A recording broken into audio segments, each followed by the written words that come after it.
यिर्मयाह 1:5 कहता है, गर्भ में रचने से पहले ही मैंने तुझ पर चित्त लगाया और उत्पन्न होने से पहले ही मैंने तेरा अभिषेक किया।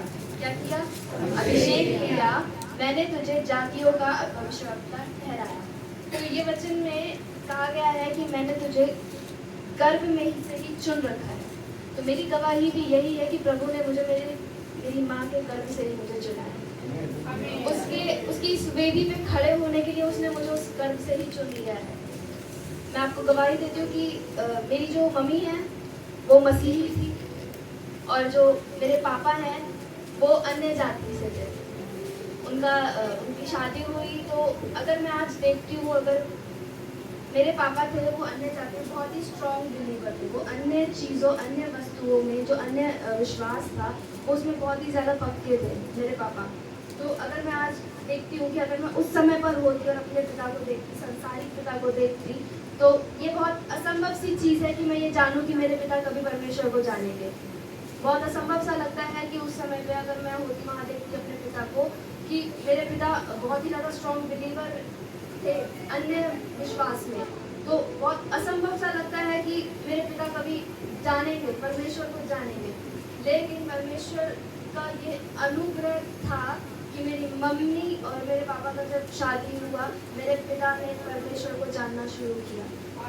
जो बहुत ही ज़्यादा विश्वास, अन्य विश्वास में थे, जो मूर्ति पूजाओं में थे, जो गलत बातों में पड़े हुए थे, मेरे पिता वो उनसे निकल कर मेरे पिता ने परमेश्वर को जानना शुरू किया। और आज मेरे पिता जो हैं वो अन्य जातियों से, अन्य वस्तुओं से, अन्य विश्वास से बहुत दूर है। आज वो परमेश्वर के भवन में आते हैं और उसकी महिमा को करते हैं और उसके वचनों को सुनते हैं।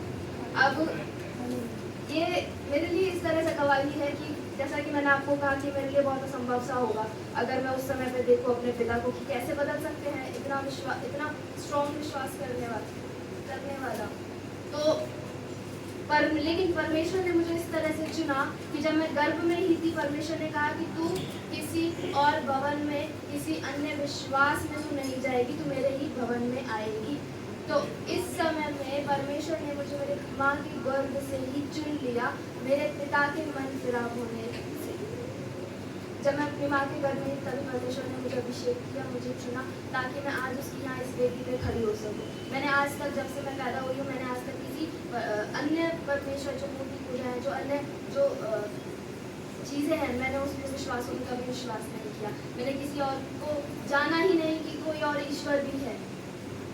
क्यों? ये मेरे परमेश्वर के कारण कि उसने पहले ही मुझे चुन लिया कि तुझे किसी और पर विश्वास ही नहीं करना है, सब झूठ है।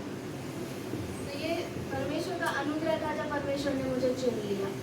परमेश्वर ने इस रीति से चुना कि मुझे कहीं और भटकना नहीं पड़ा। उसने सीधा मुझे अपने भवन में लाके खड़ा किया और आज मैं मेरा परिवार सारा आज उसकी महिमा करता है, आज उसकी महिमा को करता है, उसके भवन में आके उसके वचन को सुनता है, जो मुझे लगता था कि असंभव होगा। आज मेरा परिवार, जो मेरे पापा का जो परिवार है, हमारा घर है, वो भी आज भी बहुत स्ट्रॉन्ग बिलीवर, स्ट्रॉन्ग मैं कह सकती हूँ, क्योंकि उन्होंने कभी हमें जाना नहीं, उन्होंने कभी परमेश्वर को नहीं जाना। हम बताते हैं, कोशिश करते हैं कि वो भी जानेगा और परमेश्वर, मैं विश्वास करती हूँ कि मेरा परिवार भी अभी और जानेगा और वो भी परमेश्वर के भवन में आएगा और उसकी महिमा को करेगा। मैं विश्वास करती हूँ, क्योंकि हम जानते हैं कि परमेश्वर असंभव कार्यों को संभव करने वाला परमेश्वर है। Hallelujah, hallelujah. तो मैं विश्वास करती हूँ कि आज मेरा परमेश्वर मेरे परिवार, जो बाकी परिवार है, उसके मनों को भी बदलने जा रहा है।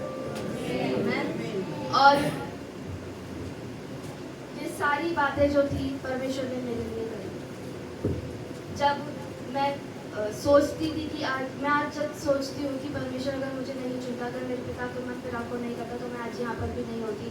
मैं कहीं पर किसी और जगह पर होती, किसी मूर्ति पूजा में शामिल हो रही होती, किसी अन्य विश्वास में हो रही होती। तो मैं इस बात के लिए बहुत ही ज़्यादा धन्यवाद करती हूँ परमेश्वर का कि उसने मुझे बहुत ही अच्छी रीति से चुना और मुझे कहीं और भटकना नहीं पड़ा। सीधा परमेश्वर ने अपने सामने लाके खड़ा कर दिया।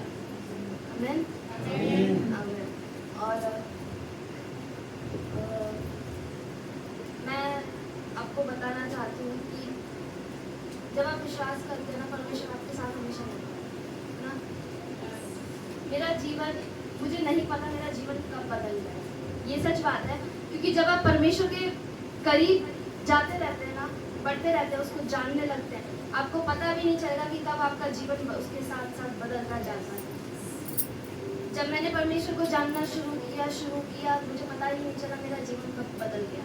आज मैं देखती हूँ कि जब मैं अपने दिनों में थी, जब मैं अपने आप को देखती हूँ, और आज जब मैं अपने आप को देखती हूँ, तो मैं सोचती क्या था वो, कौन थी वो, क्योंकि आज मेरा जीवन पूरा ही बदल चुका है। आज मेरा जीवन उसके अनुग्रह के कारण इतना सुधरा हुआ है, इतना भला है कि आज मैं बहुत ही आनंद में रहती हूँ। पहले तो आनंद नहीं था, वो बिल्कुल भी आनंद नहीं था। जब पहले हम बुरे कामों में फंसे हुए थे, अन्य बातों में फंसे हुए थे, सांसारिक चीज़ों में फंसे थे, वो आनंद नहीं था। क्योंकि जो असली आनंद होता है, जो सच्चा आनंद होता है, वो आपको परमेश्वर के चरणों में, परमेश्वर के भवन में और उसके वचनों से ही मिलता है। हालेलुया। तो ये मेरी गवाही है कि परमेश्वर ने किस तरह से मेरे जीवन को बदल दिया और मुझे पता भी नहीं चला। जैसे जैसे मैं परमेश्वर के करीब बढ़ती गई, जैसे जैसे मैं उसको जानती गई, मेरा जीवन बदलता गया। आज मैं सोचती हूँ कि आज मेरा कोई पर्टिकुलर टाइम नहीं कि इस टाइम पे मेरा जीवन बदल गया, मेरा जीवन बदलता ही चला गया परमेश्वर के साथ साथ। और ये मेरी और मैं आपसे भी यही कहती हूँ, जब आप बढ़ते जाएंगे परमेश्वर में, आपको पता भी नहीं चलेगा आपका जीवन कैसे इधर से इधर आ जाता है, कैसे आप बढ़ते चले जाते हैं।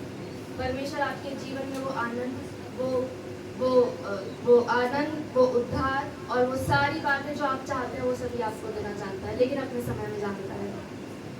कहते हैं ना, उसकी योजना हमारी योजना से कई गुना उत्तम है। और एक चीज़ तो बहुत ही ज़्यादा कॉमन है मेरे साथ कि परमेश्वर, जब मैं किसी चीज़ को मांगती हूँ ना परमेश्वर से, जब मुझे बहुत अच्छी लगती है, परमेश्वर वो मुझे कभी भी नहीं देता है, लेकिन उसके कुछ टाइम बाद ना उससे कहीं ज़्यादा अच्छा मुझे